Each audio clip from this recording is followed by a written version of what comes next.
Des voix politiques sans intermédiaire. Transparence et vérité dans chaque discours. Abonnez-vous et restez connectés. Merci Madame la Présidente. Ma question s'adresse à Madame la Ministre chargée de l'intelligence artificielle et du numérique. Madame la Ministre, il y a quelques jours, plusieurs sites pornographiques ont annoncé leur retrait du territoire numérique français.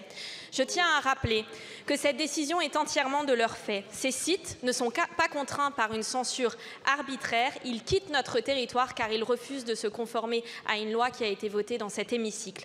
Cette loi, que j'ai eu l'honneur de co-rapporter avec mes collègues Paul Midi, Denis Masseglia, Anne Le Hénanf et Mireille Clapeau, impose aux plateformes de vérifier l'âge de leurs utilisateurs, une mesure de bon sens. Rappelons les chiffres. En France, 1 mineur sur 3 consulte un site pornographique au moins une fois par mois et 1/3 des enfants de moins de 12 ans ont déjà eu accès à ce type de contenu.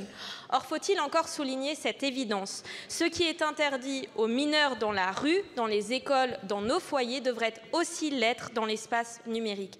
L'exposition précoce à des contenus pornographiques violents entraîne des souffrances chez nos enfants, troubles du développement, addiction, banalisation de la violence sexuelle, notamment envers les femmes, reproduction de schémas toxiques, voire criminels. Ces plateformes diffusent en toute impunité des contenus où se mêlent viol, inceste, actes de torture, humiliation extrême.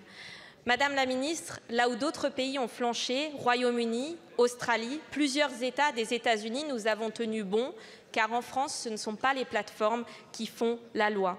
Mais nous devons aller plus loin et agir en Européens. Aussi, face aux pressions de ces acteurs qui pensent pouvoir dicter leurs propres règles, je vous pose 2 questions. La première, quels moyens mettez-vous en œuvre pour garantir que cette mesure ne puisse pas être contournée et reste effective dans la durée?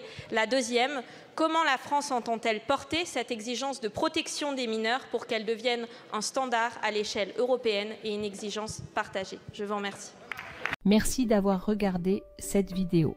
Ce que vous voyez ici est un projet citoyen créé grâce à l'engagement de personnes qui croient vraiment en une politique transparente et une documentation fiable. Si ce que nous faisons compte pour vous, soutenez-nous, partagez nos vidéos et aidez-nous à toucher le plus de monde possible. Nous croyons que seul un engagement commun peut rendre la politique plus claire et plus honnête. Si vous trouvez une erreur dans nos contenus, faites-le nous savoir.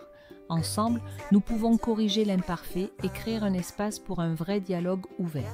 Ensemble, nous pouvons faire plus. Ensemble, nous pouvons changer la politique pour le mieux.